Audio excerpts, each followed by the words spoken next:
I recently watched the new fourth season of Black Mirror on Netflix, and if this season has a theme, I'd say it's the concept of digital immortality. Can human consciousness be transferred into digital form? And if so, is this digital version of ourselves as alive as the old carbon-based model? I keep thinking about this possibility because for the first time in human history, it does seem possible. And I'm not the only person who thinks so. We talk a lot about the past here on Timesuck, and we will again here today.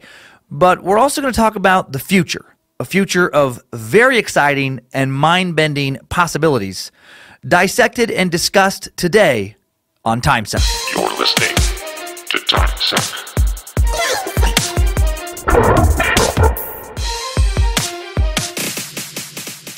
Happy Monday, Time Suckers, and happy Monday, Space Lizards. Feels good to say Space Lizards. Hail Nimrod, praise Bojangles, glory be to Triple M and James Ingram. I'm Dan Cummins, a.k.a. the Suck Wizard, a.k.a. Old Dirty Suck Master, a.k.a. He who has sucked the most high, a.k.a. all the incredibly creative titles you Time Suckers send my way, and you are listening to Timesuck, a recording from the Suck Lair with Reverend Dr. Gentleman Scholar Joshua Krell. Real quick, sorry about last Monday's Idiots of the Intro segment glitch that some of you heard before we re-uploaded the episode. First time an episode was correct when created and kind of put out as a file, but then corrupted somehow during the upload process. All this fucking technical wizardry that goes on in our world today. So weird. Also, another strange tech issue caused the episode not to publish when scheduled, which is the first time that happened. So clearly Lucifina is fucking with the suck. Taking measures to do our best to prevent that happening again. Thanks for your patience and understanding with that. Huge thanks to those of you who have signed up for the Secret Suck, man. You should have your new stand-up album, Feel the Heat, now. Download link is on Patreon. If you don't, the first episode of The Secret Suck drops on Thursday, February 8th. So you can send in voice messages into the app to be incorporated into that show. Currently, you can send messages up to 30 seconds in length, I believe. Changing that to 60 seconds, and that change may have already occurred. I'm recording from the past right now, just kind of with the recording schedule. So I'm just hoping all this shit has worked out. The Secret Suck will drop Thursday, noon Pacific time. You should be able to vote on some upcoming topics. Tons of topics on there. Want everybody's voice to be heard. If your topic is not on there, if you look in the search bar and don't find it, just be sure and email bojangles@timesuckpodcast.com. Yeah, definitely email, not as opposed to social media for that specifically, and then we can add it. Voting resets on the 16th and 1st of each month. Votes from the first half decide the first Monday episode of next month's Time Sucks, and votes for the second half decide the next month's third Monday topic. So control the fate of Time Suck, Space Lizards. Steer the will of the cult of the curious as you see fit. More info about all of this at patreon.com/timesuckpodcast. Link for that in the episode description. And more info at the end of the episode. A couple quick tour announcements and we're off. Thanks to you Chicago Suckers for another amazing week. Zanies, extra thanks to longtime fan, current Space Lizard, Mike Mead, for celebrating part of his bachelor's party at the show. You're the best, Mike, man. I appreciate the awesome support. That's nuts you did that. New York City, Gotham Comedy Club this Sunday night, February 11th. Get your lizard ass down there.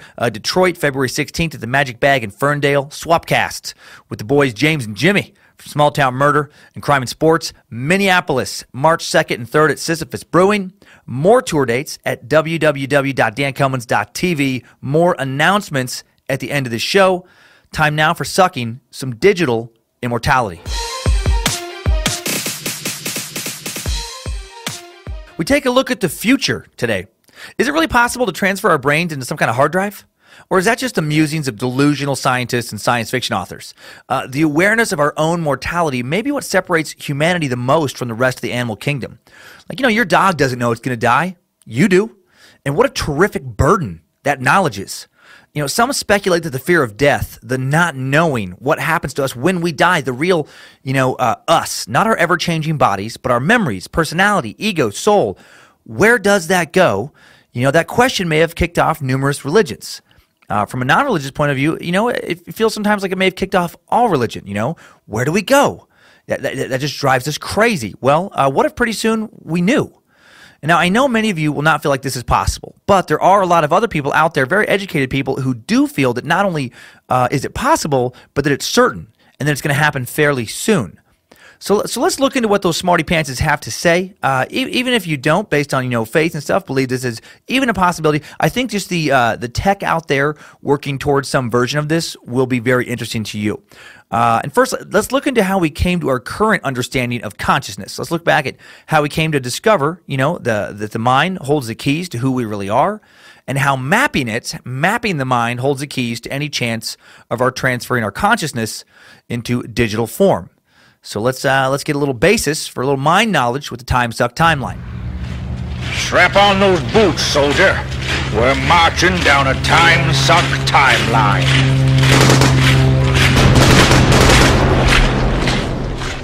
All right, we go way back to 1700 BCE to kick off this timeline. Following up on last week, it seems like the Egyptians were the first culture that we know of to have studied the brain.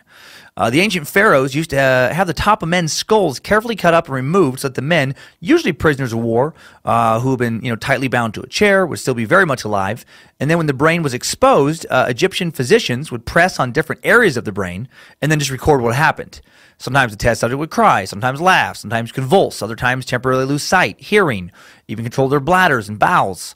One physician, through the study of many subjects, could figure out which part of the brain to touch with a small needle to make people move. A little poke here, an arm moves. A little poke there, the feet move, and so on. He actually got so good that the prisoner would be untied, and the physician could control him and basically act as a puppeteer and make his real-life human puppet just like literally dance for the pharaoh. And he was able to teach other physicians of the day how to manipulate the brain in the same way. And they were eventually able to create choreographed routines. Fucking bananas. And one of the routines created in the 8th century BCE was used as the basis for that big dance number in Elizabeth Taylor's 1963 Cleopatra movie, little trivia, when she arrives in Rome in that scene. I mean, can you imagine all those dancers with the tops of their skulls removed? Doctors poking them in the head to make them dance? Like, what an insane show that would be. How crazy is that? It'd be way nuts. If you already knew that, that's incredible because I just made all that shit up. Get out of here. No one was cutting people's heads open and turning them into human puppets. They did study the brain first, though. Not lying about that. Around 1700, it was so hard to not laugh as I was saying that stuff. Please, at least one of you tell me that you believed all of that until the end. Around 700 BCE, an ancient Egyptian writer used a papyrus. Ha ha! Not going to get me 2 weeks in a row with not knowing how to pronounce me some papyrus. Holy shit, did I get some emails for that, as I knew I would and as I deserved. Well, an ancient writer used a papyrus scroll to record medical information regarding 48 individuals suffering from serious injuries. The first known recorded reference to the brain occurs on a papyrus for case number 6, a person with a skull fracture, translated, in this case, into some funky old English by whatever archaeologist found this bit of papyrus. If thou examinest a man having a gaping wound in his head, penetrating to the bone, smashing his skull, and rending open the brain of his skull, thou shouldst palpate his wound. Shouldst thou find that smash which is in his skull like those corrugations which form in molten copper, and something therein throbbing and fluttering under thy fingers, and he discharges blood from both nostrils, and he suffers with stiffness in his neck. Each medical case offered one of 3 diagnosing options for each malady their patients were suffering from for these Egyptian physicians. One would be an ailment that I will treat, one would be an ailment that I will try to treat, and one would be an ailment that I will not treat. So each injury, they put it into one of those 3 categories. Given the severity of case number 6's head injury and the fact that it only had yeast, honey, and other natural compounds to fucking deal with disease and injuries, the ancient doctor's recommendation was an ailment not to be treated. So good call, Egyptian doctor. Know your limits. Know your limits, doctors. So back in ancient Egypt, they might not have known what the brain did, but they at least knew of the brain, knew about that old skull marrow, and knew you had to be careful when treating an injury to it. Got to start somewhere with a study of the mind. It was the ancient Greeks who were actually believed to have been the first to speculate that the brain might be where our thoughts and personality originate.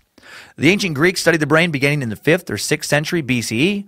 Alcmaeon of Croton was an early Greek medical writer and philosopher-scientist, and perhaps the first Greek who first considered the brain to be the place where the mind was located. According to ancient Greek authorities, he believed the seat of sensations is in the brain. This contains the governing faculty. All the senses are connected in some way with the brain. Consequently, they are incapable of action if the brain is disturbed. The power of the brain to synthesize sensations makes it also the seat of thought. The storing up of perceptions gives memory and belief, and when these are stabilized, you get knowledge. Holy shit. I mean, fucking think about how accurate that is how many years ago? Just, my God, just millennia ago. Man, good old ancient Greece. It is amazing to me, just consistently, how they seem to understand the way the world worked and the way humans thought, and why humans did what they did to a far better degree than medieval kingdoms would, over 1,000 years after their deaths. Unbelievable. So this was revolutionary, because a lot of ancient people believe that our thoughts came from our heart, because that's where various emotions are felt. I'm pretty sure there are still a fair amount of people who believe that emotions come straight from their actual heart. Same people who believe that intuition comes from some third eye, maybe located in their actual gut. People who tirelessly walk across a flat earth, inventing answers to life's mysteries as they see fit. Another old Greek smarty pants son of a bitch, Hippocrates, the father of modern medical ethics, wrote many texts on brain surgery. Born on the Aegean island of Kos in 470 BC, Hippocrates was quite familiar with the clinical signs of head injuries, and he is the first known person to speculate that the two halves of the brain were capable of independent processing, which he termed mental duality. Again, amazing that they could understand that, way back when. Unfortunately, not everyone else agreed with old Hippocrates. Hippocrates, his fucking name, if I don't look at the exact pronunciation, there's no way I get it. Even really smart people like Aristotle still thought, as I said before, that our thoughts and emotions emanated from the heart. And then the study of the brain essentially didn't advance for centuries. And lots of people went back to thinking that their chest is where their brain was, or that their ego lied in spiritual form only and wasn't attached to their body. Just all kinds of stuff. The Earth's rulers basically hit pause on the world's science button. Not every culture did, but generally speaking, things slowed way, way down because a lot of science was suddenly heresy. So the Dark and Middle Ages were a rough time for knowledge, scientific knowledge, at least in general, and there was very little advancement in the study of how the mind works in Europe or elsewhere for hundreds and hundreds of years outside of a little bit of brain study done in the Muslim world. In the 10th century CE, the great Muslim scholar and doctor al-Zawahiri, referred to by many as the father of modern surgery, al-Zawahiri was born in 936 CE in El Zahra, near Cordoba, Andalusia, southern Spain, and for 50 years served as the court physician to the Caliph, the de facto ruler of Muslim Spain. He left behind a 30-volume encyclopedia of his medical practices known as the Kitab al-Tazrif. He was the first doctor to leave behind detailed descriptions regarding the surgical procedures for neurological disorders. And then, following al-Zawahiri, the exploration into the inner workings of the mind goes basically dark again until the 16th century CE. And why did it go dark again? Well, because no one was getting a good night's sleep. Okay? Back in the Middle Ages, people were sleeping on beds made out of snakes and goblins and fear. Okay, maybe their beds, weren't quite that bad. But they sure as hell weren't sleeping on anything made by today's sponsor. Today's Timesuck is brought to you by Lisa Mattresses. Driven by their mission to provide a better place to sleep for everybody, Lisa is an innovative, direct-to-consumer online mattress brand that is also socially conscious. In fact, for every 10 mattresses that Lisa sells, they donate one to a shelter through their 110 program. They also plant one tree for every mattress sold and donate 1% of each employee's time to volunteer for local causes. Not to mention, with the patented universal adaptive feel, Lisa is designed for all types of sleepers and features 3 premium foam layers, including 2-inch Avena foam top layer for cooling and breathability. That's my favorite one, right? Keep me cool, I sleep. 2-inch memory foam middle layer for body contouring and pressure relief. And 6-inch dense core support foam for durability and structure, which works for sleepers of all sizes. And I will say, I've been using my Lisa mattress for a while now, and it hasn't flattened at all. It hasn't. It's just as firm as it was, when I first started laying on it, months back. So awesome. So try Lisa mattress in your own home now for 100 nights risk-free. How cool is that? You don't like it after 60, 90 days? All right, you get to send it back. It's available in the U.S., U.K., Canada, and Germany online with free shipping. This 100% American-made mattress ships compressed in a box right to your door. Or you can try it at the Lisa Dream Gallery in Soho, New York City, and Virginia Beach, and over 80 West Elm stores nationwide. Pick it up there. Right? Get $100 off when you go to lisa.com/timesuck. Lisa.com/timesuck. And you could try it there. Not get it. Excuse me, I misspoke. But yeah, but you definitely get the $100 off when you go to leesa.com/timesuck. Okay, back to old-timey stiff back-having bastards. Back to people not getting a good night's sleep. Let's talk about Andreas Vesalius. Andreas Vesalius, born December 31st, 1514, was a 16th century Flemish anatomist, physician, and author of one of the most influential books on human anatomy of all time, On the Fabric of the Human Body. Now, Vesalius is often referred to as the founder or father of modern human anatomy. He was born in Brussels, which, though now part of Belgium, was then part of the Habsburg Netherlands. He was a professor at the University of Padua and later became imperial physician at the court of Emperor Charles V. So, he was a big shot. Andreas was the first physician to properly begin mapping the human brain regarding its anatomy in a way that still holds up today. Born into a well-to-do Brussels family of physicians and pharmacists, many of whom attended royalty, Vesalius studied medicine in Paris when he was 18. His teachers allowed him to assist in their occasional public dissections of executed criminals. He then continued his studies in Leuven, now in Belgium, where he persuaded the mayor to allow human dissection. Must have been a weird conversation. Just please let me cut up the bodies. On graduation, he was offered a professorship in anatomy at the University of Padua, Italy, an intellectual hotbed, politically independent of the Pope, where the practice of human dissection was long established. Now, Padua is close to Venice, which was home to important schools of artists, and Vesalius recruited members of Titian's workshop to attend his dissections and provide the exceptional illustrations found throughout his seminal work. Previous to Vesalius, most physicians relied on anatomical lessons from the teachings of Claudius Galen, a 2nd century Roman physician whose anatomical teachings had been held as gospel for more than a millennium. Now, Roman law had banned Galen, barred him from dissecting humans, so he extrapolated as best he could from animal dissections, and often wrongly, because their brains are a little different than ours, some of them. Human dissections were also banned in most of 16th century Europe, so Vesalius traveled to wherever they were allowed. His mission to learn through direct and systematic observation marked the start of a new way of doing science. Also sounds kind of like a creep, right? He was so focused on cadavers. Just moving to, whatever place, happened to let him, have some dead bodies just to cut up. Just, is this where you're keeping the corpses? Yes. How many bodies do you have? 4 adults and a baby. That is perfect. Here, put the baby in the sack. I will come back later for the adults. Do you have any redheads? It has been far too long since I looked into the insides of a ginger. They have the softest skin to cut. Thank you so much for the dead bodies. They make me so happy. They make me so happy. He'd especially be creepy if he talked like that. I highly doubt he talked like that, but now that I've done that, I really hope that he did. That he was just a dude cutting up bodies. Just, hey, please, let me cut up his body. Just like a weird, creepy whisper. Just a weird, making me so happy. In the 17th century, René Descartes, born in 1596, as a father of Western philosophy. Man, a lot of fathers in this suck, man. Father of this, father of that. Why does everyone have to be the father of something? Why couldn't one of these sons of bitches been the uncle or cousin or great grandpa, of something? And here we have Nathaniel von Gutenberg. He is the uncle of modern sock puppetry. That'd be fun. Anyway, Descartes was a famous French philosopher, best known for his statement of, I think, therefore I am. He was also a mathematician and scientist who studied the brain. Right after reading that his famous I think, therefore I am, I thought I think, therefore I drink. And then I thought I came up with that. I thought I came up with a clever new twist. And then I Googled it and immediately found a ton of T-shirts and coffee mugs that had been made for a long time, with that exact phrase. So, damn it. I'm so proud of myself for like 5 seconds.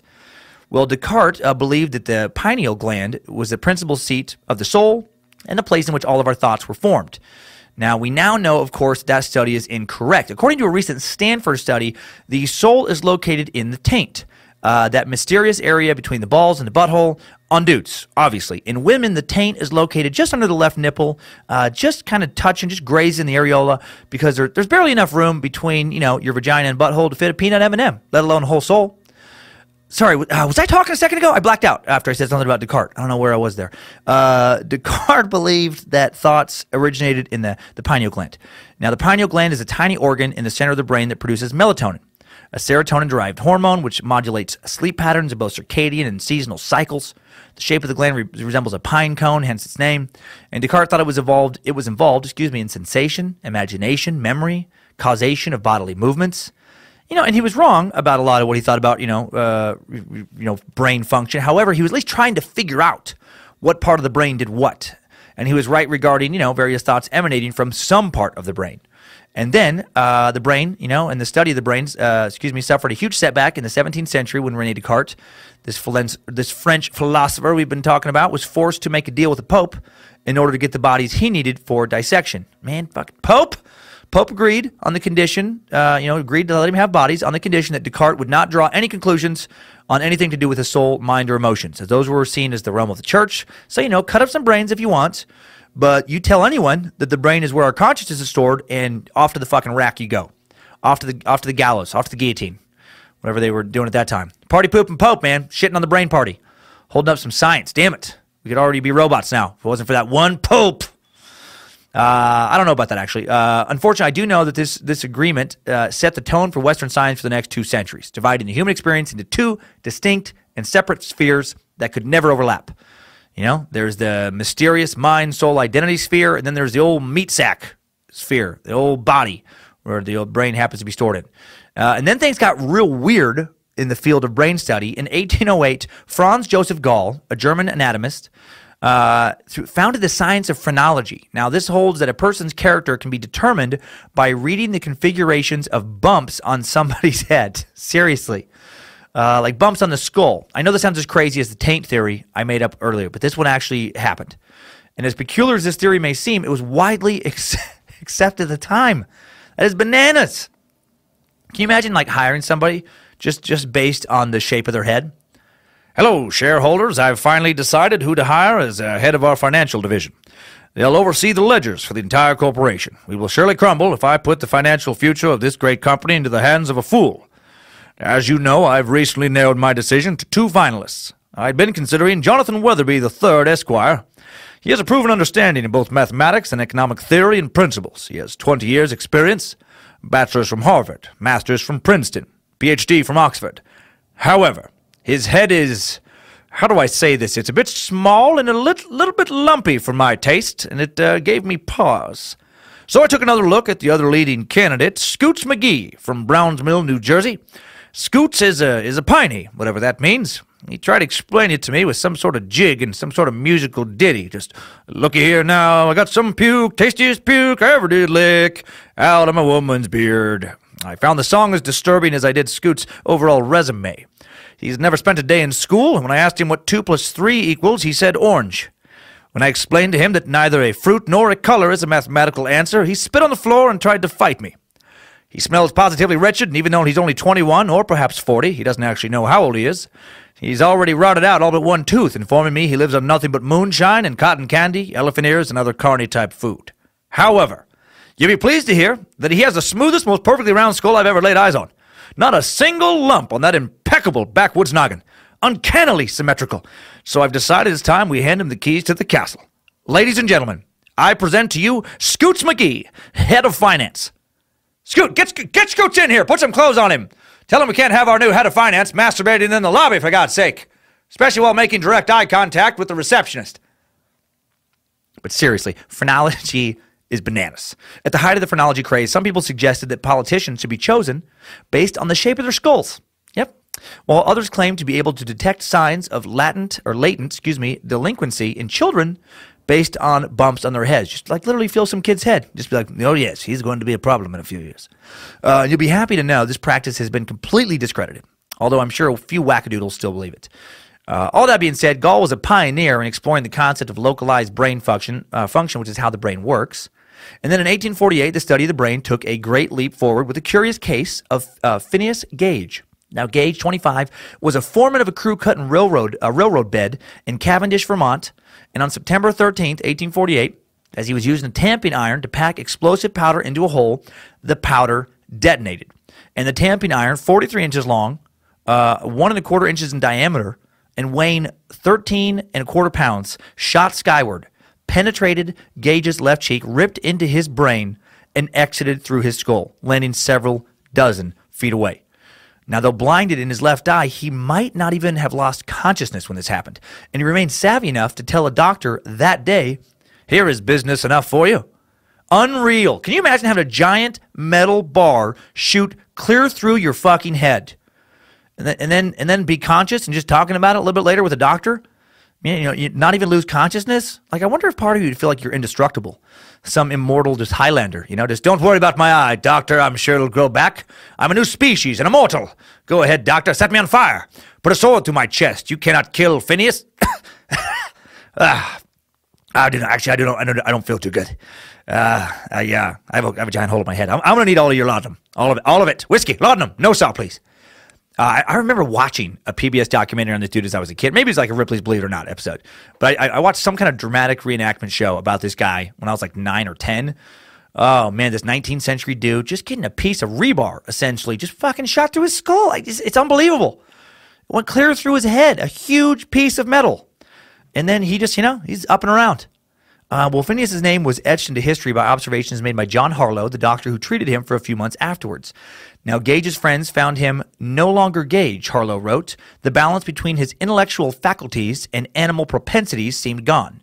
He would not stick to plans, uttered the grossest profanity, and showed little deference for his fellows.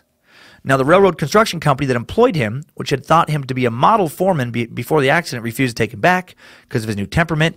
So Gage went to work at a stable in New Hampshire, drove coaches in Chile, South America randomly, and then eventually joined relatives in San Francisco, where he died in May 1860 at age 36 after a series of seizures. Yeah, I bet he had some seizures.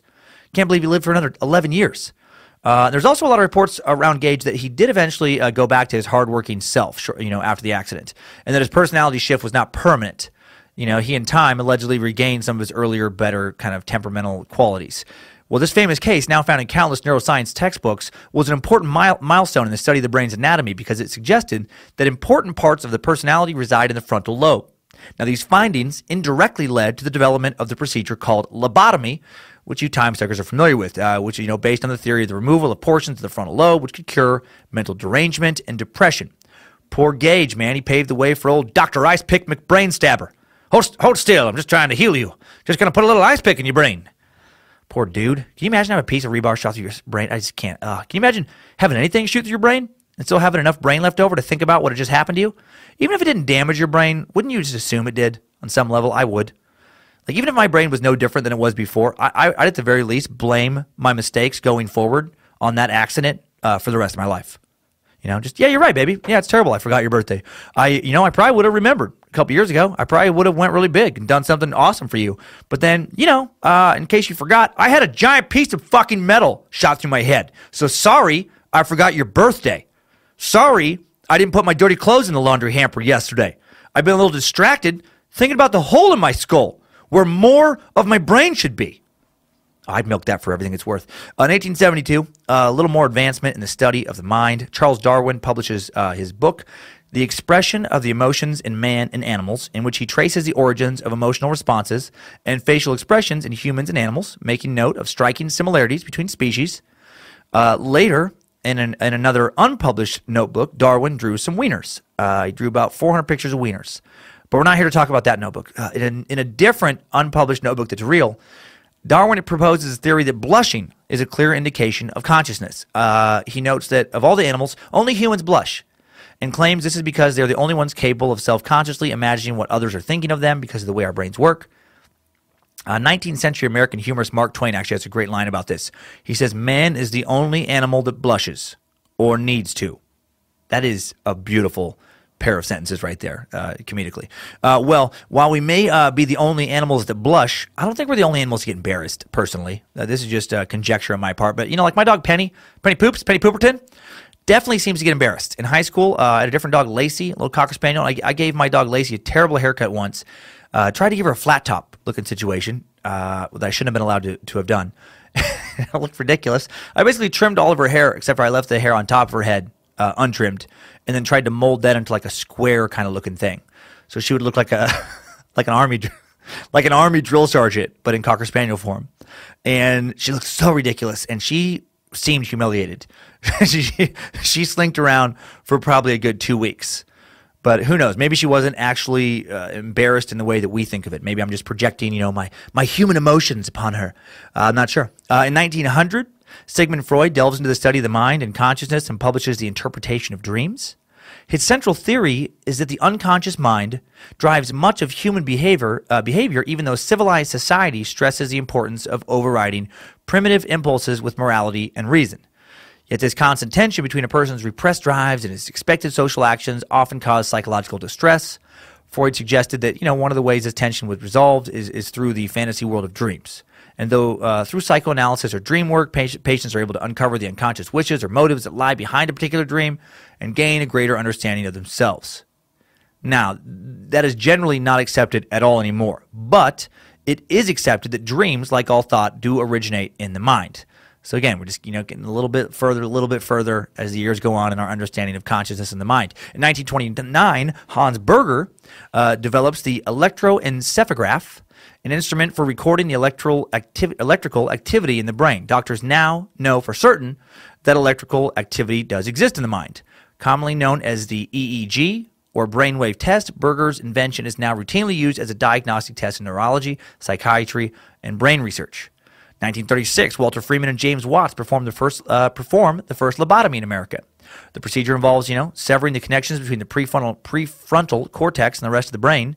It's designed to alleviate the symptoms of depression and other psychological disorders and becomes an established procedure. Unfortunately, although some patients show signs of improvement, many also suffer from profound personality changes, just like Phineas Gage did after his accident in 1848. Just damn it, Dr. Ice Pick McBrain Stabber, get the hell away from me.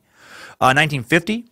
Neurological researcher Carl Spencer Lashley undertakes a series of experiments designed to identify the neural components of memory.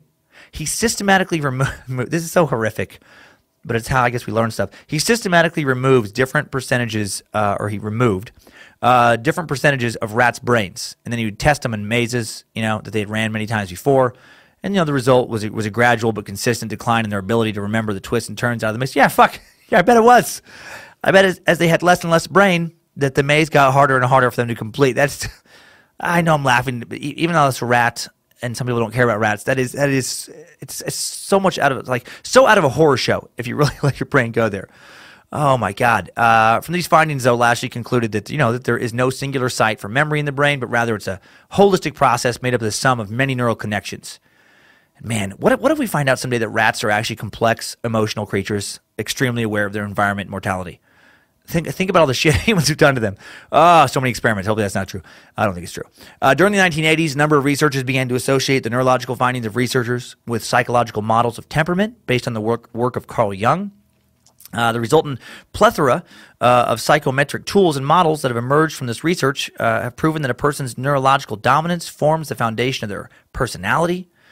In 2001, Russian brain researcher Dr. Elkanan Goldberg published The Executive Brain, a book that summarizes his research into the role of the prefrontal cortex. He dismissed the widely held view that the brain consisted of a multitude of separate nodes, each dedicated to specific and discrete cognitive functions.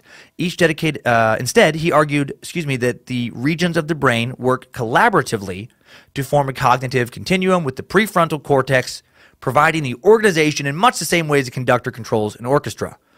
Man, our brains are so complicated. And we're still learning so much. Dr. Goldberg founded the Luria Neuroscience Institute, an organization founded with the purpose of advancing research and disseminating knowledge about the brain and about the mind. Doing some important brain research, man. Russia's come a long way since the days of Rasputin and Stalin. Yeah, a long ways. You can now even shop online in Russia. Do you know that? I know this is extremely patronizing to people living in Russia. You don't have to wear communist peasant rags anymore. You don't have to wear stale bread. No more stale bread. You can shop at places like Bombfell. Okay, that's right. Today's Timesuck is also brought to you by Bombfell. Do you hate going shopping, but you still want to look good? Well, Bombfell is an easier way for men to get better clothes. You simply sign up and you tell your stylist what you'd like to order. Then your stylist, will handpick pieces just for you and email you the selections. You'll have 48 hours to make any changes, even cancel them altogether. Once you receive the clothes, you have 7 days to decide what you want to keep, return the rest. Shipping is free both ways. In each shipment, the more you keep, the more you actually get to save, which is awesome. You keep 4+ items, you get 20% off. You keep 3+ items, you get 15% off. Get 2+ items, you get 10% off. Keep more, get more. Okay, the whole process is completely flexible. Receive clothes when you want. Pause, cancel anytime. My Bombfell stylist Jasmine hooked me up with some of the best jeans I've ever worn. Some big star archetype jeans, stylish, but they're not too hipster for my meaty man thighs. Okay, I got them months ago, and I wear them a few times a week. They're my go-to show jeans on stage now, and they look like they did when I first got them, even though they've been washed, once. No, I washed my jeans way more than that. They've been washed many times, and they look great. And for you time suckers, Bombfell has a special offer just for you. Just go to bombfell.com/timesuck. Get $25 off your first purchase. That's Bombfell, BOMBFELL.com/timesuck for $25 off. Bombfell, open and close. You get it, you guys? Open and close. Close, like as in the clothes you wear, as opposed to closing a box. They wrote that joke, not me. I want to be clear about that. Bombfell, their jokes may be corny, but their jeans are fucking tight. But like tight in a good way. You know what I'm saying. I'm going to stop now before the Bombfell complaints, and I fucking never get them again. Okay, in October, but really, they're good. They're good. On October 7th of last year, 2017, back to the brain advancement, a photo was released showing vessels that transport fluid that is likely crucial to metabolic and inflammatory processes. Until this past fall, no one knew for sure they existed. We're still learning so much about the brain. Doctors have been taught that there are no lymphatic vessels inside the skull, and then some deep purple vessels were seen for the first time in images published by researchers at the U.S. National Institute of Neurological Disorders and Stroke. In the rest of the body, the lymphatic system collects and drains the fluid that bathes our cells. In the process, exporting their waste, it also serves as a conduit for immune cells, which go out into the body looking for adversaries and learning how to distinguish self from other, and then travel back to lymph nodes and organs through lymphatic vessels. And doctors just learned that this big system reaches the brain. And this newly discovered connection between the immune system and the brain could lead to breakthroughs in the treatment of diseases with a neurological origin or aspect like multiple sclerosis. The immune system appears to modulate or even underlie many neurologic diseases, and the cells of the central nervous system produce wastes that need to be washed away just like any other metabolically active cells. This discovery should make it possible to study how the brain does that, how it circulates white blood cells, and how these processes may go awry or play a role in aging. All right, and then just a few days ago, another advancement in our understanding of the mind, on January 26, 2018, MIT, the prestigious Massachusetts Institute of Technology, released new findings on having found evidence that the brain's ability to control what it's thinking about relies on low-frequency brain waves known as beta rhythms. In a memory task requiring information to be held in working memory for short periods of time, the MIT team found that the brain uses beta waves to consciously switch between different pieces of information. The findings support the researchers' hypothesis. The beta rhythms act as a gate that determines when information held in working memory is either read out or cleared out so we can think about something else. There are millions of neurons in the brain. Each neuron produces its own electrical signal. These combined signals generate oscillations known as brainwaves, which vary in frequency. In a 2016 study, researchers found that the gamma rhythms are associated with encoding and retrieving sensory information. Or they found, that gamma rhythms are associated with that. Working memory is the sketchpad of consciousness, and it is under our control, is what one researcher said. We choose what to think about. You choose when to clear out working memory and choose when to forget about things. Oh, man, that doesn't feel like I choose. You can hold things in your mind and wait to make a decision until you have more information. Oh, I can't let my wife hear this episode. She's like, oh, yeah, you're so forgetful, huh? No, you choose to be forgetful. I'm like, no, I don't fucking. She's like, that was a study said. That's a study you referenced. I'm like, fuck. And then on March 17th, 2038, this is interesting, cognitive researchers found the part of the brain that controls time travel. Pretty incredible. Just read that in the future. Now let's get out of this timeline and talk about the future for real. Good job, soldier. You made it back. Barely.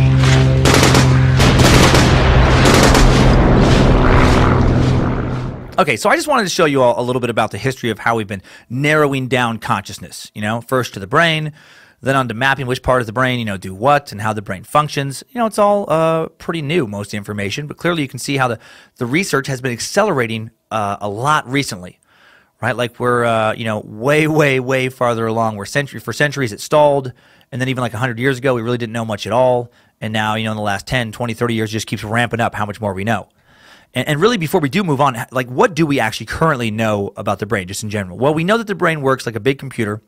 It processes information that it receives from the senses in the body, sends messages back to the body, but they can do more than a machine can. Humans think and experience emotions with their brain, and that is the root of human intelligence. So we know all of that for certain. The human brain is roughly the size of two clenched fists, weighs about 1.5 kilograms. From the outside, it looks a little bit like a large walnut with folds and crevices. Brain tissue is made up of about 100 billion nerve cells, neurons, and 1 trillion, that's a lot, supporting cells, which stabilize the tissue. And there's various sections of the brain, each with their own functions. There's the cerebrum. It's the largest part of the brain, divided into 2 hemispheres or halves. The cerebral hemispheres. Areas with the cerebrum control muscle functions, control speech, thought, emotions, reading, writing, learning, etc. Then we have the diencephalon, the interbrain. The diencephalon is centrally located and nearly surrounded by the cerebral hemispheres. Includes the thalamus, hypothalamus, epithalamus. You got the brainstem, the part of the brain that's connected to the spinal cord. The brainstem relays information between the brain, the cerebellum, and the spinal cord, as well as controlling eye movements, facial expressions, right? It's fucking the lizards, the lizard people. That's why they blink differently. That's one thing they haven't figured out. They can look like a human, but they got the wrong kind of lizard brainstem. And that's how you can spot them. Those damn lizard Illuminati. You got the cerebellum. That's the portion of the brain in the back of the head between the cerebrum and the brainstem. The cerebellum controls balance for walking and standing. Other complex motor functions, also regulates vital functions like breathing, blood pressure, heartbeat. And that's just a general overview. There are more specific brain functions known by the scientific community, but to go into them in minutia would make it hard to finish this episode because I would fall asleep because it's boring to me at some point. At some point, I get lost in the details. To get to the point of replicating human consciousness, there is so much more we have to learn. And some of the scientific community think, truly understanding how to map out the entirety of human consciousness would take centuries if it can be accomplished at all. But what if we take another giant leap here soon? It feels like we could. I think it feels like we will. Think about how far tech and biotech has come in recent years, where things that didn't seem, probably truly possible to the average person, 50 years ago, we've gone beyond that now. And, it just keeps getting more and more advanced, keeps accelerating how fast we're learning things. Like in 2017, that artificial intelligence robot Sophia, who I talked about way back in Timesuck 10, played a little clip of her talking in that episode of Robots and Artificial Intelligence. She was just granted citizenship in Saudi Arabia. Google's DeepMind AI taught itself to walk last summer. It's nuts. I watched a video of it. They have a video of this avatar that they've created, figuring out how to walk on its own in Google's mind. Pretty amazing and funny, actually. Programmers gave this animated stick figure artificial intelligence and the basic overall body of a human, a biped, and just, told it to use its legs to get from point A to point B and then put all these obstacles in between A and B. And then didn't give it any more instructions and then just kind of watched it through trial and error teach itself how to walk. Pretty incredible. Pretty goofy looking, too. Does some real interesting shit with its arms to keep itself going at times. Think about that, though. We have computer programs programming themselves now. The first electric calculator was designed less than 100 years ago by German Konrad Zuse in his parents' living room between 1936 and 1938. Now we got computers teaching themselves how to, walk. It was only back in 1938 that we had the first calculator, essentially. It was a Z1. I mean, yeah, you can say abacus, whatever, but that's fucking, no, we're not talking about that. We're talking about tech. It was a Z1, a binary, electrically driven mechanical calculator with limited programmability, reading instructions from punched celluloid film. And essentially, again, by today's standards, I can, give all these tech descriptions. It was just a calculator. It was a shitty calculator, not even a good one, not even like a Texas Instruments one, that took up an entire living room. And then there was the ENIAC, the electronic numerical integrator and computer invented by J. Presper Eckert and John Mauchly at the University of Pennsylvania. They began construction in 1943, wasn't completed until 1946, occupied about 1,800 square feet, used about 18,000 vacuum tubes, and weighed right around 50 tons. Again, essentially a giant calculator. It was used by the military to calculate artillery firing tables for the United States Army's Ballistic Research Laboratory. Now, the ENIAC calculated a trajectory that took a human 20 hours and 30 seconds, which is a 2,400 times, increase in speed. But you think about now, you can calculate that online today basically instantly, almost instantaneously. You can get an app and do it on your phone. You can probably do it on a shitty flip phone, if you're still living in 2003. In 1946, just the ability to do that and do it much slower took up a space bigger than a lot of people's homes. And it was a carefully guarded military secret, that took years to build. 1964, the first desktop computer, the Programma 101, was unveiled to the public at the New York World's Fair. It was invented by Pier Giorgio Pareto, manufactured by Olivetti. About 44,000 Programma 101 computers were sold, each with a price tag of $3,200. And that's back then. You could buy a car for less than that. $3,200 for, again, a calculator. You weren't playing World of Warcraft. You weren't playing Destiny 2 on it. You didn't have a word processor. And that was just over 50 years ago. The first arcade game to really be a precursor to the games of today, in terms of like mass marketing and playability, was Pong. That came out in 1972. And it was just 2 moving lines for paddles. I remember playing it on the Atari 2600. It was 2 moving lines for paddles, bouncing a ball, like a shitty pixelated ball, back and forth across the screen. That's it. That's the whole game. And we all know how much further games have come since then, in a very short amount of time. Think of the games, we're playing now. I play Madden 18 with my son. It's like watching an actual football game almost. It's unreal. And by the way, congrats to whoever won the big game yesterday. I had to record this before the Super Bowl, so I don't know who. The movements of today's game, or today's games like Call of Duty, are so fluid and lifelike. It's incredible, cinematic, and all that advancement in less than 50 years. And think about other tech advancements that have come in just the last 10 years. Like tablet PCs, Apple's iPad. It didn't come out until 2010. Feels like it's been here forever. Tesla's first electric car dropped in 2008. The Mars rover Curiosity landed in 2011. In 2014, Google introduced Google Glass, the first augmented reality project. 2016, Amazon started doing home delivery via unmanned drones. How long until drones just fill our skies with constant deliveries? 2 years? 5? Think about how tech development just keeps ramping up, right? More advancements coming faster and faster. Exponential growth. Scientists just building on the ideas of their predecessors. And since the previous knowledge keeps getting bigger, the information they're able to build on keeps increasing rapidly in size. Tech advancing in a few months at a rate that used to take years. And as more nations in the world economically stabilize and are able to focus on education, the rate of tech advancement could just further accelerate, right? Especially if we go into AI and computers can just teach themselves, further and further, how quickly that could advance with the microprocessors we had. And that's fucking blows my mind. There also is insane recent advancements in the field of biotech, right? 150 years ago, we still had old-timey doctors, just whiskey, laudanum, shaw. Now we're in sci-fi territory. I made a joke on a stand-up special back in 2010 on Crazy with a Capital F about wanting to have a robot hand like Luke Skywalker. Now you can have one. I saw a crazy realistic, in terms of overall look and movement, robotic hand being developed at the University of Washington's Movement Control Laboratory. It is insane. It reminded me so much of Skywalker's hand.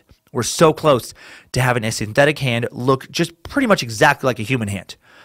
Just now I have a new hand for hating and the old one for loving. That joke. Check out some other recent advancements through a few clever molecular hacks, which I don't understand at all. Using CRISPR technology, researchers at Columbia University Medical Center have converted a natural bacterial immune system into a microscopic data recorder, laying the groundwork for a new class of technologies that use bacterial cells for everything from disease diagnosis to environmental monitoring.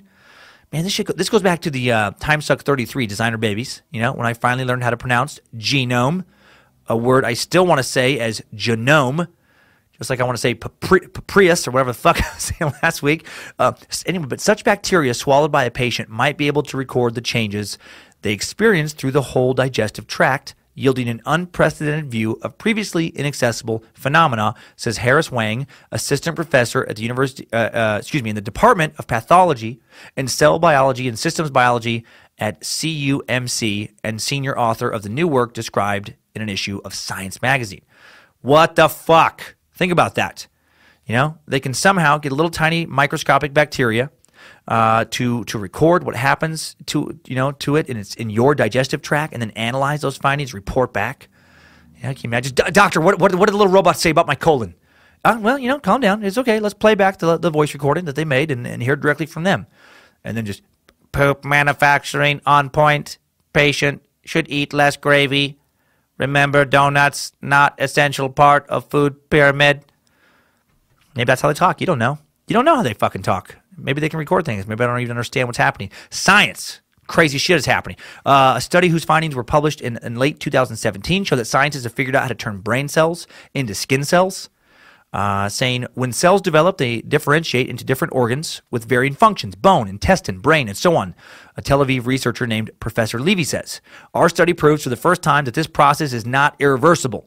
We can turn back the clock and transform a mature cell that already plays a definite role in the body into a cell of a completely different kind. How do they do this shit? I have no idea. Professor Levy goes on to report that the applications of this are endless, from transplants, which would eliminate long waiting lists and eliminate the common problem of immune system rejection of foreign organs, to maybe one day curing deafness, taking any cell in the body and transforming it into, melanocytes to aid in the restoration of hearing. The possibilities are really beyond the scope of the imagination, is what he says. Unfucking real. So, is the study of the mind eventually and inevitably going to merge with advancements in tech and create true consciousness in digital form? Well, a Princeton neurosurgeon, among others, sure thinks it will. Michael Graziano. Michael Graziano is a professor of psychology and neuroscience at Princeton University. He has a master's in neuroscience from MIT, PhD from Princeton in neuroscience and psychology. He does not talk, to my knowledge, ever about unicorns maybe being real or about, Sasquatches and seeing them. Seems like a pretty reasonable, logical dude. And he does think we will someday be able to transfer human consciousness into digital form. He thinks actually it's, to use his word, inevitable. Well, according to Graziano, the first person to grasp the information processing fundamentals of the brain was the great Spanish neuroscientist Santiago Ramon y Cajal, who won the 1906 Nobel Prize in Physiology. Well, before Cajal, the brain was thought to be made of microscopic strands connected in a continuous net or reticulum. According to that theory, the brain was different from every other biological thing because it wasn't made of separate cells. Cajal used new methods of staining brain samples to discover that the brain did have separate cells, which he called neurons.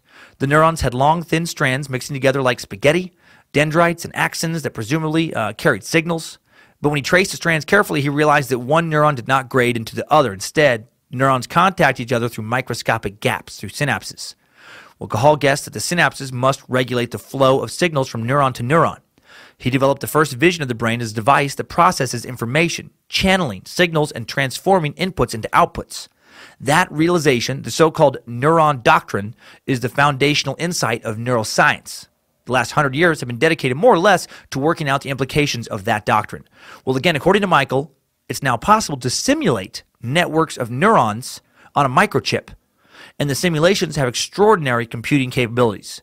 And the rest of this explanation comes from an article Michael wrote for The Atlantic. He explains that the principle of a neural network is that it gains complexity by combining many simple elements. One neuron takes the signals from many other neurons. Each incoming signal passes over a synapse that either excites the receiving neuron or inhibits it. Well, the neuron's job is to sum up the many thousands of yeses and nos, all these votes that it receives every instant, and compute a simple decision. If the yes votes prevail, it triggers its own signals to send on to yet other neurons. If the no votes prevail, it remains silent. That basic computation, as simple as it sounds, can result in organized intelligence when compounded over enough neurons, thousands or millions connected in enough complexity. All right, let me break it down there now. Michael uses a popcorn analogy to describe how the brain works at a neuron level. Now, imagine a large, unlimited, refill-sized bucket of movie popcorn. The bucket is your brain, and the individual popcorn kernels are neurons. And all the kernels look similar, but not identical. And then, they're eaten, and they behave in slightly different ways, and some are not eaten. And then, you pump some butter on the kernels, and the butter represents a connective tissue in between the neurons, right, the synapses. And then you add some salt. Now, the salt represents aging, represents corrosive elements. The salt weakens the connectivity between kernels. Does that make sense? All right, and then you shake up the popcorn, which gets connective butter, over more of the neuron popcorn kernels, which allows for better taste and greater thought complexity, but also gets the salt over everything, corroding more connections. And sometimes you get like flavored salt. Like sometimes you can get like cheese salt, and that causes a whole other set of issues, especially if people are like, have lactose problems. And then you put your hand in there and you grab some popcorn, and that hand represents me making all of this shit up. That was a terrible analogy that makes no sense at all, that Michael never talked about. So let's get back to what he did talk about. I said we need to break this shit up because it's heavy. So the trick when it comes to creating artificial human-like intelligence is to get the right pattern of synaptic connections between neurons. Artificial neural networks are programmed to adjust their synapses through experience. You give the network a computing task and let it try over and over.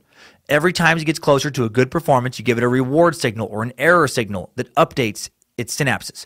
Based on a few simple learning rules, each synapse changes gradually in strength. Over time, the network shapes up until it can do the task, right? It's kind of like the learning curve, man. At first it's so hard, but then your brain just gets conditioned to do it, and it gets much easier. You don't have to think about it. That deep learning, as it's sometimes called, can result in machines that develop spooky human-like abilities such as face recognition and voice recognition. This technology is already around. It's Siri, and Google work, Alexa, and that kind of stuff. They learn. They learn through correct, responses, through incorrect responses, and they just get smarter, just like we do. But can that technology be improved and refined to the point it could actually preserve a real person's consciousness on a computer, preserve their complexity, their memories, personality, hopes, desires, emotional temperament? Now that is a much more complex task. The human brain has about 100 billion neurons, right? The connectional complexity is staggering.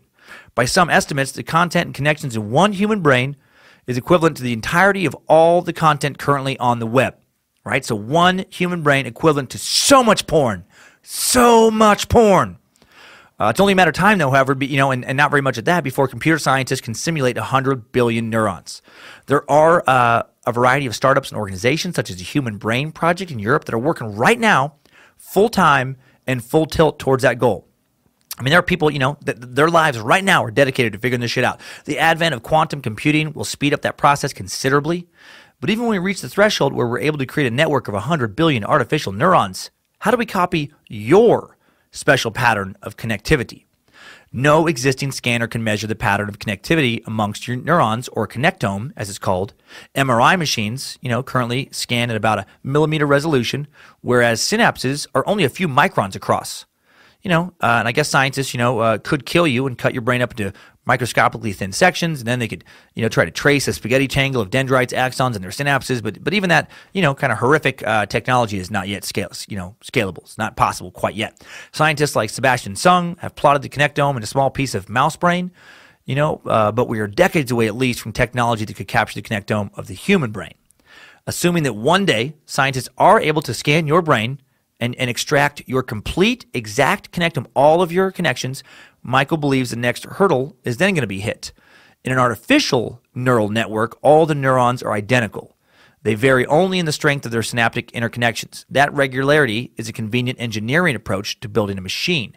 In the real brain, however, every neuron is different. Like, in my brain, I have 10% of the normal human's amount of pronunciation, neurons, which is why even basic fifth grade words like nuclear are virtually impossible for me to pronounce and infuriate others consistently.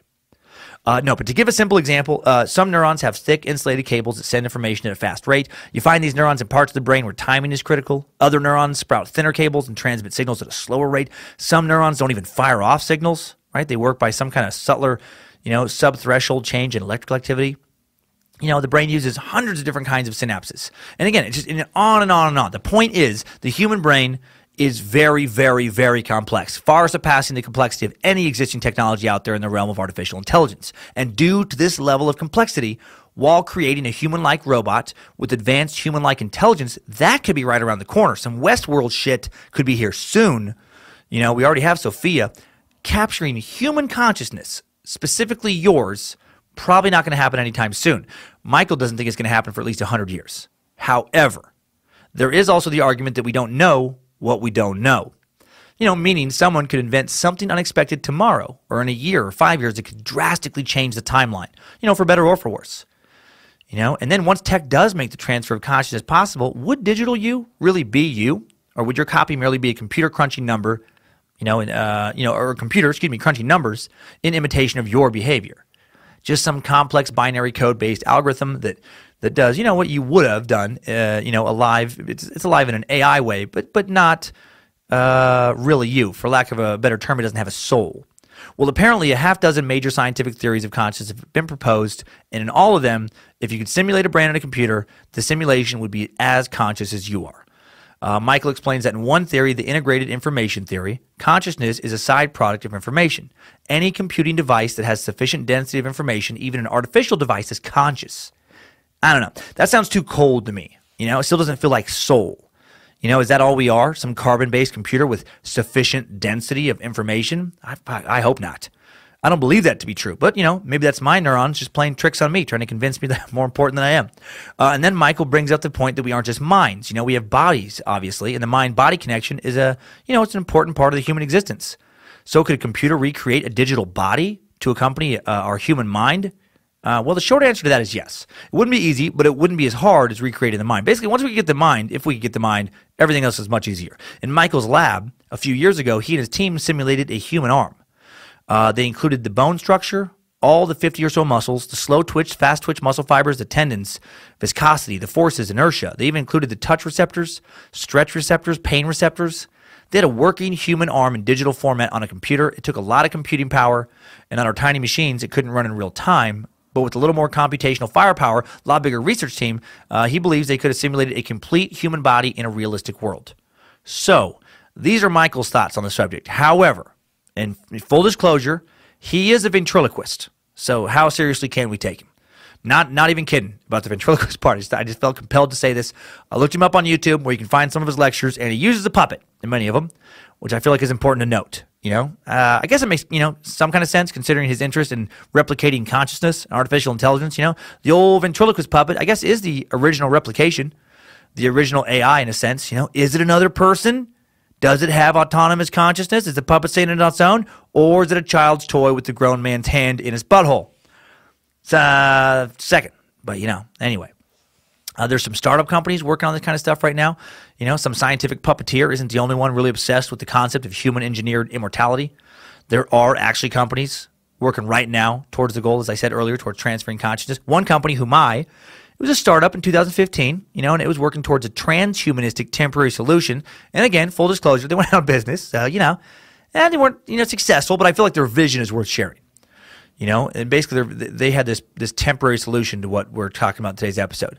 And they thought that while we wait to figure out how to inorganically replicate the human mind, why not try to figure out how to mechanically replicate everything else and then keep the brain alive infinitely through perpetual cloning? Basically, they wanted to turn people into some version of Darth Vader or give people that option. Or more accurately for Star Wars fans, like General Grievous. Like a robot, with a few little human parts. Like a human mind. According to their now defunct website, the goal was to use artificial intelligence and nanotechnology to store data of conversational styles, behavioral patterns, thought processes, and information about how your body functions from inside out. The data will be coded into multiple sensor technologies, which will be built into an artificial body robot with the brain of a deceased human. Using clone technology, we will restore the brain as it matures. Fucking bananas. Oh my God, man, if you could just, all you needed was your brain, 'cause that's another thing on this. What if they could get nanobots to continually, refresh your brain and keep it alive and then put it in just this robot body? It's amazing that people are actually working on this stuff right now. It's sci-fi that's not, necessarily fiction anymore. Like, they're working on it. Google's chief futurist, Ray Kurzweil, thinks we'll be able to live forever. Kurzweil, excuse me. What a cool job title, by the way. That's a real job title. Chief futurist. I mean, how do you top that at a party? Oh, you're an architect. That's cool. That's great that you get to design homes and stuff. I'm a bit of a designer as well. Oh, what do I design? The future. I design the future. I'm a futurist. Technically, I'm the chief futurist. Who do I work for? Google. Yeah, no, this shit's legit. I'm not the chief futurist of wackadoodle.crystal. Anyway, Kurzweil, he's one of the biggest believers in the singularity, the moment when humans, with the aid of technology, will supposedly live forever. And he thinks it's going to happen pretty soon. He thinks technology will be here by the year 2045. 2045. He's chosen the year 2045 because, according to his calculations, the non-biological intelligence created in that year will reach a level that's 1 billion times more powerful than all human intelligence today. And in a 2015 interview with Playboy, Ray said that, "I believe we'll reach a point around 2029 when medical technologies will add 1 additional year every year to your life expectancy." By that, I don't mean life expectancy based on your birthday, but rather your remaining life expectancy. He predicts that nanomachines capable of taking over for our immune system to fix problems like cancerous cells and clogged arteries, connecting our brains to the cloud, will be available by then. What the fuck? He likens that change as the next step in our evolution. The same way our ancestors developed the frontal cortex 2 million years ago. Kurzweil points to 2 advancements that have already happened to support his futuristic claims. The first is the rate of technological advancements, which I've been talking about. He cites his current Android phone, that it's several orders of magnitude smaller and more powerful and less expensive than the $11 million computer he used himself back at MIT in the mid-60s. And he thinks that technology will continue to just get smaller and more powerful and less expensive over time, like that. It's yet to be seen if his plans are going to pan out. But Kurzweil, he considers dying before the singularity to be a failure on his part. So he's so invested in this This 69-year-old has adopted a strict diet, like a vegan diet, in the hope of making it to 2045 and living forever. And again, he's not, some Dot Crystal fucking wackadoodle. He's not a dummy. He received the 1999 National Medal of Technology and Innovation, the United States' highest honor in technology. Got a whole White House ceremony for it. PBS inducted him or included him as one of their 16 revolutionaries who made America, along with other inventors of the past 2 centuries. So out of the past 2 centuries, he's one of the top 16 revolutionary inventors. Inc. magazine ranked him number 8 among the most fascinating entrepreneurs in the United States, called him Edison's rightful heir. Kurzweil was a principal inventor of the first charge-coupled device flatbed scanner, the first Omnifont optical character recognition device, the first print-to-speech reading machine for the blind. He obtained a Bachelor of Science in Computer Science and Literature in 1970 at MIT. 1963, at only the age of 15, when computers were in their very infancy, he wrote his first computer program. In 1965, he brought back the popular early 20th century American comic Pootie and Juju. Kids across America were now saying, once again, thanks to Kurzweil, "Put it in your lunchbox, Shirley. Park it in the shed. Too little, too diddle, Pootie." He wrote issue 64, actually, Getting Some Satisfaction, where Pootie and Juju meet the Rolling Stones. That was the issue where Pootie tried marijuana for the first time, and Juju was super disappointed. Pootie said, he'd try harder next time to say no, and Juju just said, "Too little, too diddle, Pootie." And then Juju showed Pootie pictures of murderers, rapists, homeless drug addicts, people committed to lunatic asylums the rest of their lives, other photos of people who tried marijuana, just one time in order to scare him straight. And that was, it's got to be my favorite issue of a comic that was never, ever printed. Anyway, what I was trying to get at is that Kurzweil is no dummy. Pretty brilliant man who firmly believes that digital immortality coming up quick. And again, the Pootie and Juju stuff, I got to make it clear for first-time listeners, that was nonsense. There's a fair amount of inside jokes now in the suck. So that was just a reference to a couple episodes back. So I don't want to put somebody looking up like, what the fuck is Pootie and Juju? But he's just one man. What does the rest of the world think about this? What do, I don't know, the idiots of the internet think about digital immortality? Idiots of the internet. Well, since we were just talking about Ray Kurzweil, I decided to dig into the comment section under one of his speeches about what we've just been discussing. I found one titled, Ray Kurzweil, Immortality by 2045, Global Future 2045 Congress. It was, a speech given in 2013. And, of course, there are a lot of comments from religious people who think it's wrong to be exploring what they consider to be the domain of God and God alone, immortality. And that's to be expected, and that's fair. I understand that, religious reasoning behind that viewpoint. And I don't think it's fair to lump, that belief into the idiots of the internet section at all, because it's natural for faith to depart from logic, if you believe that only God has the right to grant an afterlife, well, then that's your right to believe that. Other users, though, go off the rails in ways I consider preposterous and unacceptable. Like user Bezbog, a true fucking idiot. And Bezbog writes, LOL, he's such a Jew. Smiley face emoticon. 99% of what he's speaking about is just general knowledge, so I don't understand what makes him so important as a person who just summarizes knowledge from various fields. What's his expertise? What's your expertise, Bezbog? Being an anti-Semitic dumb shit? I love when random users question the authority of the most brilliant minds in the world today, like the most brilliant minds in the scientific community. Fucking dumb people. Dumb people who don't realize how dumb they are, which seems to be most dumb people. And they're the worst kind of dumb people. Their lack of self-awareness is just aggravating. Just arrogant ignorance is the worst.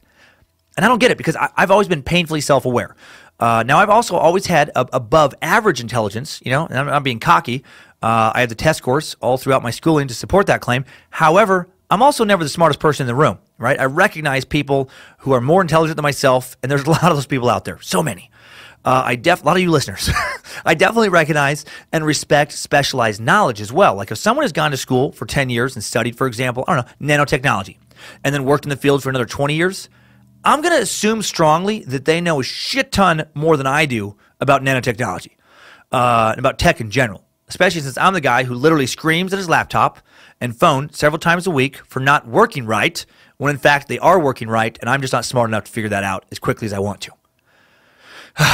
User Segui goes with a less articulate approach when it comes to attacking Ray, simply writing, Ray Kurzweil is a freaking, all caps, moron. No, Segui's not. He's a very intelligent person. You're just choosing to be too ignorant to understand that. You can disagree with him. If you want, your replacement word using freaking dumb shoot. But why bother to even leave a comment like that? Oh, I know, because the web has given your dumbass a voice and you feel perpetually obligated to use it. Go watch some fucking cartoons or something. Get off this video. You should be excited about the prospect of digital immortality. If there's a chance that the human mind can be digitally transferred by 2045, then scientists can probably figure out how to copy your subhuman cave dweller brain by, I don't know, an hour from now. Okay. This is one of my favorite comments I found in a while. Found a good one this week. User Tommy's Baked leaves my favorite comment in easily of 2018. He asks very simply, will everyone have a chance to be part of immortality? I fucking love this. I know it probably doesn't seem that funny at first. I just love it because I love he asked this as if digital immortality is A, definitely happening, B, definitely happening soon, and C, that the comment section of this video is where you find out if you're going to be included in the eventual transfer. And then another user, Kevin Bond, just answers him, just posts, yes, Thomas, I can make everybody immortal right now by my discovery, the greatest one in millions of years of humankind on Earth. Love this Kevin dude. So much sarcasm in his reply, all of which is completely missed by Tommy's Baked. Tommy's Baked actually just replies with, oh, fuck, maybe he is actually baked. God, ease up on the weed, brother. I hope he's being serious. I really hope he's being serious, because I just picture someone out there who he's just found out that humans are going to be made immortal, and he doesn't question if it's possible or not. He's just worried that, is he going to make the cut?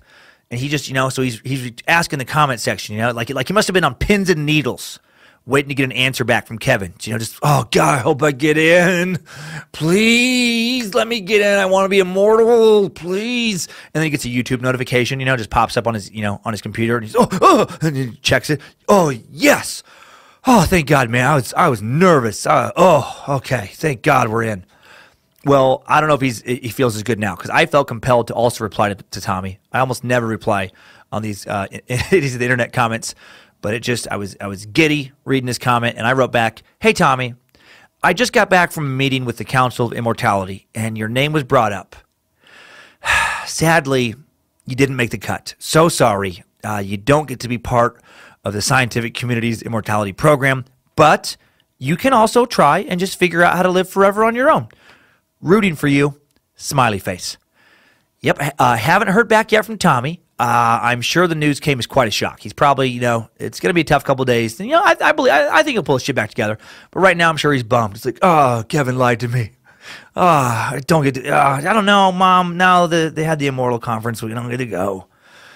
Probably very, very shocked. I have a feeling news in general shocks you when you are an idiot of the internet. Idiots of the internet. Okay, so, it turns out we know quite a bit about the brain, but we have so much more to discover, right, before digital immortality can possibly be grasped. That's what I've learned in the research for today's episode. Whatever the timeline ends up being, whether or not consciousness can ever be figured out, if it can be figured out to be transferred, I do think it's pretty amazing that it's just being discussed and that it's being actually researched by high-ranking, respected members of the scientific community. It's not some easily dismissed wackadoodle concept, which I think it could have been, 10 years ago, 20 years ago, for sure. The implications almost endless for what this could mean for the human race. It sends my mind to so many interesting places. If we can be digitally replicated, so can our entire world. Think about that, right? Here's an interesting thought about post-humanist possibilities.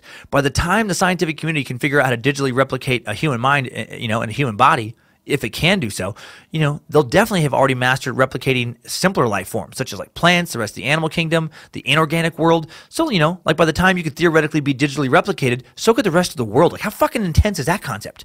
Earth could be recreated digitally.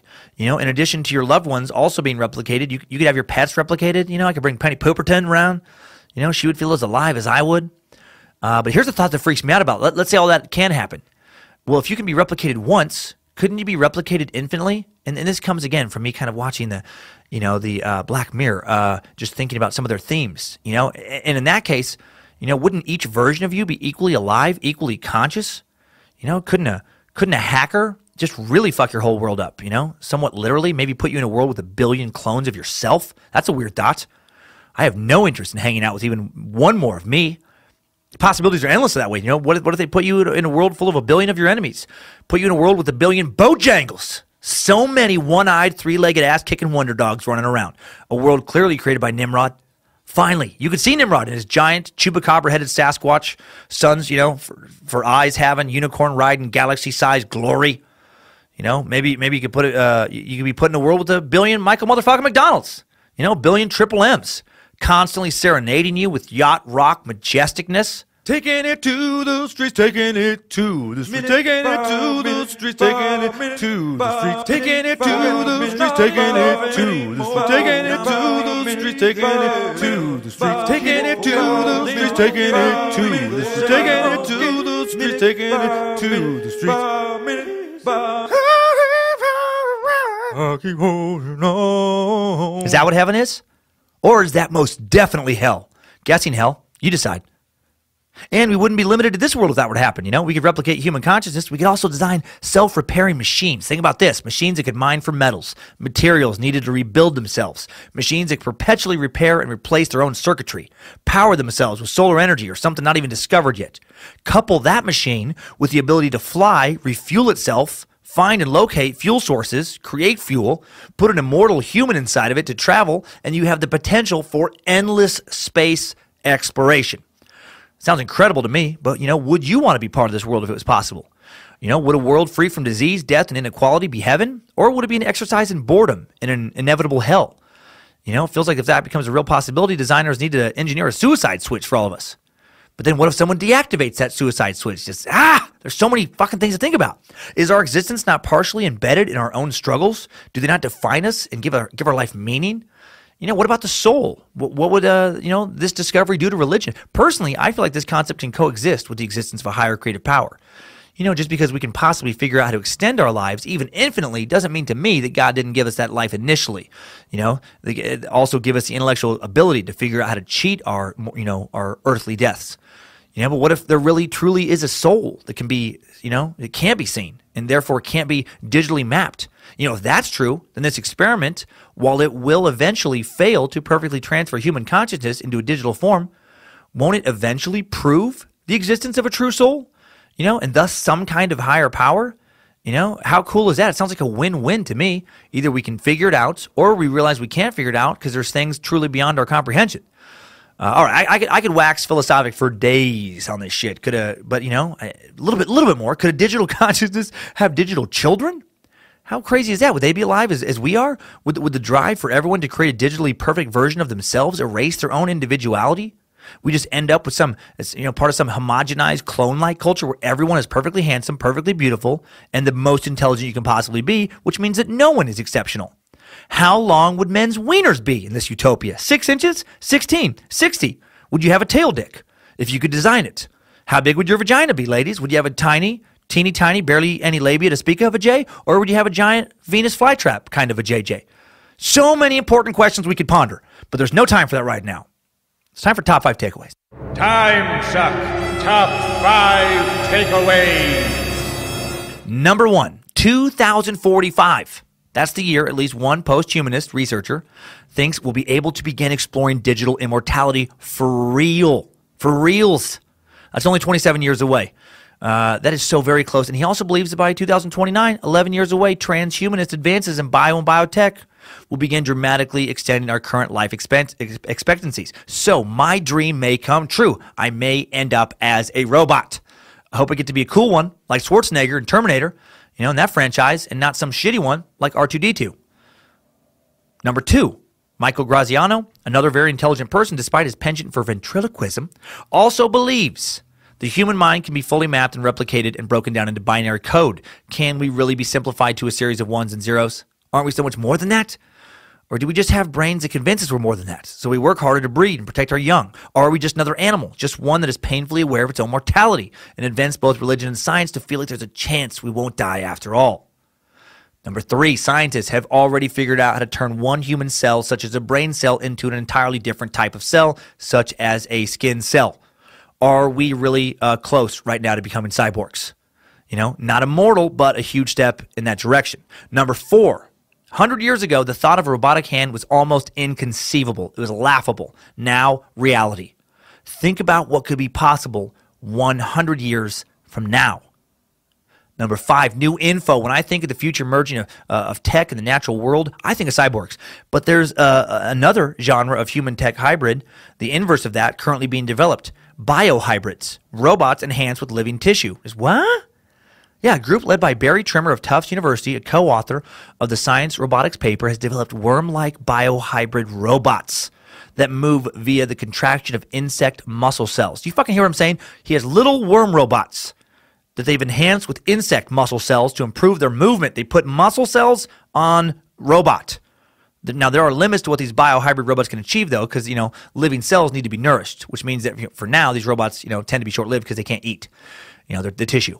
But how long, is it until we clear that hurdle? And that, clearing that hurdle is currently being explored. Man, Frankenstein shit happening now. Terminator, Skynet stuff. We are truly entering strange days. Strange days, indeed. Timesuck Top 5 Takeaways.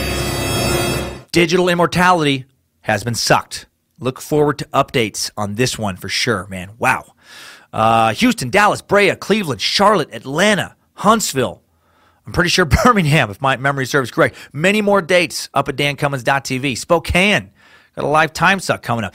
Check out those dates. Snatch up some tickets, man. The more stand-up tickets I can sell, the more markets I can return to with the live Timesuck shows. Got to prove to these venues that you guys are going to show up. Click the link in today's podcast description, to listen also to my new album, Maybe I'm the Problem, on Pandora Premium for free. And if you can't get to work, I am sorry, but please do not contact me letting me know that just because I can't help you. I know some of you guys have reached out, and I just send back basically a message saying, like, I don't know, you're going to have to contact Pandora's customer support. I'm sure that's frustrating, but that's all I can do. And again, 90 days, it'll be on iTunes and everywhere else. So, you'll be able to get it eventually in a way that works for you. But right now, for almost everybody, it's been working great. You just click the link, you get free 30 minutes. Free 30-minute trial of Pandora Premium. If you're already a Pandora Premium user, it works fucking perfect. And then when the time's up, if you're not, you just come back, click the link again. You get enough time to finish the album for free. Yeah, my wife did it. She's not, very techie, but she pulled it off. Be sure you've updated your Pandora app to the latest version, and it does only work on Pandora's mobile platform, not on the desktop version, just so you don't have an exercise in frustration. And again, it'll be everywhere else later. The Patreon account is live for those of you who want to sign up early to become a Space Lizard. Thanks to those of you who already have done so. Due to my tour schedule, I recorded this episode last Tuesday, so I have no idea how many Space Lizards are out there right now, but I'm guessing it's between 900 and 1,000. It's been fucking nuts. It's a thing now. And if some aspect of your Space Lizard account is functioning correctly, incorrectly, please check your Patreon emails. Check the Patreon site or email the app designers at timesuckapp@bitelixir.co. And that'll be on the episode description, by the way, that email. timesuckapp@bitelixir.co. That link does also work on the Timesuck app, so you can just go right there to email them. And again, I'm going to be putting up, posts and stuff on Patreon for people to be able to see who have signed up to explain problems that come up, solutions for those, and how to do everything. And again, it's $5 a month to be a Space Lizard. Access, and to access Space Lizard features on the app that should be up right now. Should be up on the website right now. If they're not working by the time you're listening to this, I am freaking the fuck out. I am in a hospital. I've had a nervous breakdown. So I hope future me is not freaked out. I hope it's all working great. Should be. I have a lot of faith in the Bit Elixir guys. So the Age of Space Lizard is here, man. Password for the 20% merch discount. Access to the Space Lizard merch also on Patreon. Going to be on the post there.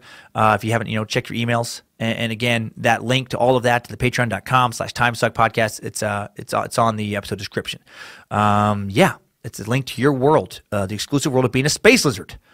And you can only listen to The Secret Suck on the app and on the website. Only those places. Yes. Okay, so that's that. Thanks to Sydney Shives, Harmony Vellicamp, Jesse Dobner, and the entire Timesuck team. Maddie Teeter, and everyone working right now on, Deanna Marino, all the Timesuck projects. Thanks for all the reviews. Spreading the suck. Each review helps every time, and you guys write the most wonderful things.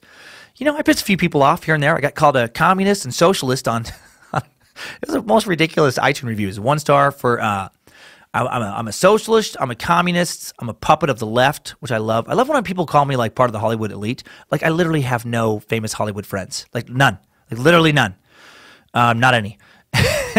And I've never, if you've listened to anything, like, I make fucking fun of communism, like, vehemently, constantly. I don't know where people get their fucking ideas, but they hear some word that triggers them, and they're not a fan. But the rest of you, the overwhelming majority, say the nicest things, and you're very, very kind to me. Despite all my flubs and stuff, you see how hard we work on this thing, and you enjoy it. And I appreciate it, and you let people know, and that helps so much.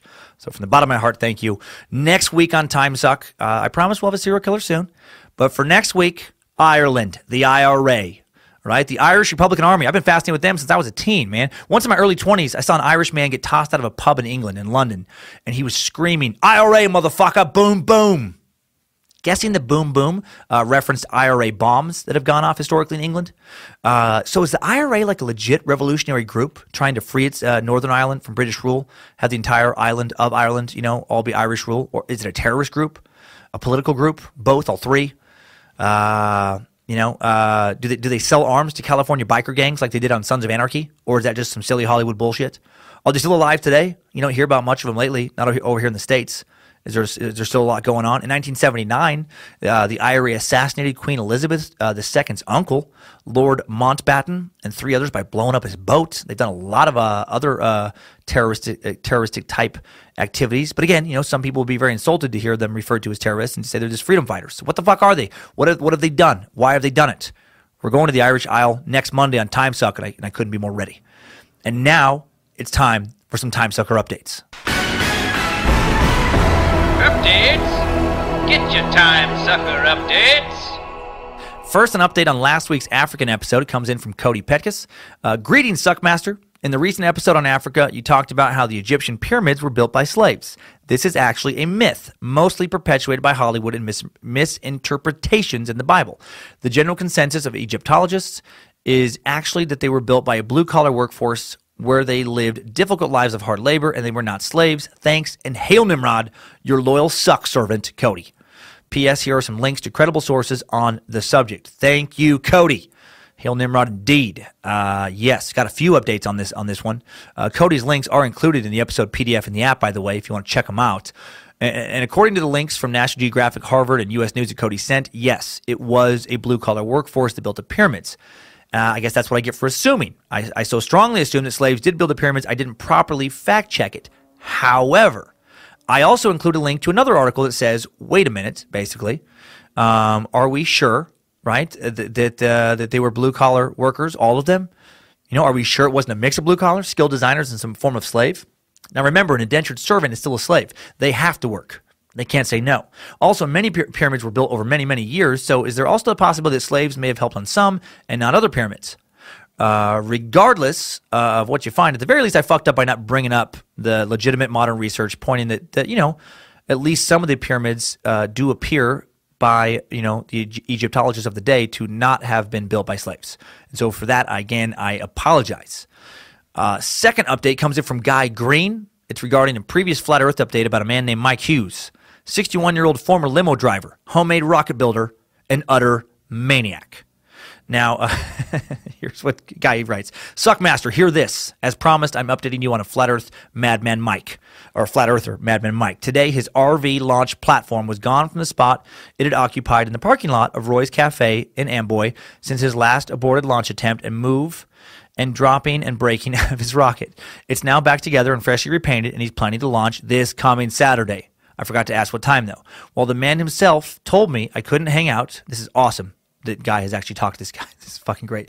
Well, the man himself told me I couldn't hang out owing to Facebook death threats and every visitor taking up 15 minutes of his time. There were a couple of guys shooting a video who asked if I'd comment or give a comment or two, and so I did. Again, I failed to ask whether it was their own documentary or a YouTube segment or what, but it doesn't matter. The important thing is that I happen to be rocking my Timesuck hat. Yes! Fist, eye, and time traveler, Illuminati insignia. Yeah, it's the third eye. Yeah, absolutely. Almost equally important, I didn't say anything too stupid or fucked up while wearing it on camera. Oh, man, I love that you wore it, man. Thank you for rocking the suck. And then he says, except maybe the part about how I actually want this nuclear war with North Korea, but they probably won't use that, right? Anyway, there's your Flat Earth update. And since I did say that thing about wanting nuclear annihilation while representing the suck, I won't bust your balls by telling you that the president is the only one who calls Namibia Nambia. Ah, fuck. Sorry, let me buy you a microbrewer single malt sometime. Man, damn it. Did I fucking say Nambia?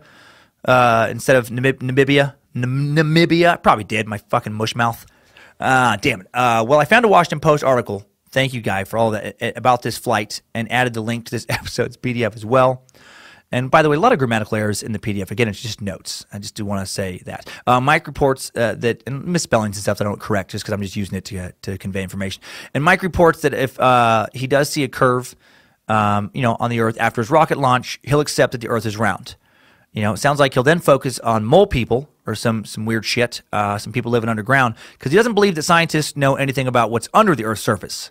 He talked about that a lot in this Washington Post article. So I feel like he's building this thing where, if he doesn't get what he wants from the flight, if he can pull it off, then he's going to focus on talking about what's in the ground, supposedly. Probably he's going to die during the rocket launch if he does go up. I feel like that's a strong possibility. If he goes through with it, which I doubt he will, but maybe. Maybe we'll have more updates on this guy's launch. And then we have Sherry Cortez and a whole bunch of others who sent in some pronunciation updates, of course. Thank you. Sherry wrote, "Oh, you precious little thing, trying your pronunciations." First, long word is pronounced Australopithecus. Australopithecus. So that was one, Australopithecus. And then the other one, the other big word, afarensis. Australopithecus afarensis. And then papyrus, right? And she put papyrus, like Russia without the second S and C. So papyrus. Okay, I hope this helps. I hope it did too. I hope I got it right. You let me know, Sherry, if I fucking finally got it. If I can't get it with all of that help, you couldn't have broke it down more simply. Then, like I said earlier, I just don't have the brain connections to pull it off. So, and I do love your patronizing tone. I feel like it was well-deserved. It keeps me humble. So thank you for spelling that out as phonetically as possible, as if you were writing a 6-year-old child. Finally, very nice email from Cody Vesley. What's up, Suckmaster? And I did like the previous ones, by the way. What's up, Suckmaster Flex? Big Daddy Suck. Old Dirty Suckmaster. I've been listening to your stand-up for a while now. How else would I know that you possess a doctorate in unicorns? You're damn right I do. About 3 weeks ago, I was searching the interwebs to see if you had a new special out, and I stumbled upon Timesuck. I just want to share how this beautiful podcast has saved my marriage. About a year ago, I was coming home early from work and decided rather than call my wife, I was going to surprise her. As I walked into the house, I could feel something was wrong. My bedroom door was closed, and I heard my wife giggling from the bedroom. Oh, God. I knew immediately what was going on. I kicked down the door, and I saw my wife taking it from behind by my next-door neighbor who had just moved in, who was none other than Bojangles, the one-eyed, three-legged, huge dick dog, getting to her while my wife screamed, "Hail, Lucifina!" Seeing that devil dog and my wife damn near killed me. Rather than get a divorce, I decided to give counseling a try, and after almost a year, it seemed like nothing was going to save us. That's when we found your podcast, and now we snuggle up and relax as we both slowly get sucked. No, I'm obviously kidding. My wife has never cheated on me, and we have a happy marriage. My wife is an avid Sword and Scale podcast listener, and I convinced her to get sucked, and now she considers herself to be a future space lizard. We would love a shout-out to Sage and Cody as our 5-year wedding anniversary is on February 9th. We love the podcast. Look forward to sucking the fuck out of you time and time again. Hail, Nimrod. P.S. Can't wait to see you when you come to the Tempe Improv down there in Phoenix in April. We will be in attendance with our Timesuck t-shirts on. Well, shout out done, Cody. That was a great story, man. I love that you did a Bojangles misdirect story, and you really did have me going. For a while there, I was like, oh, shit. I love it. I love it's coming back, man. I love the fan fiction. Happy anniversary, you beautiful mother sucker, you. Glad you and your wife are on your way to space lizardry. Hail Nimrod. Next time, suckers. I needed that. We all did. Well, that's it for today, time suckers. Talk to you space lizards on Thursday. Thanks for bearing with me while I figure all this out. Touring way less in February, specifically so I can be home to get the secret suck and all the space lizard stuff up and running smoothly. Now get out there and map some brains. Take us to the robot level or next level of evolution or digital playground. Take us somewhere and keep on sucking.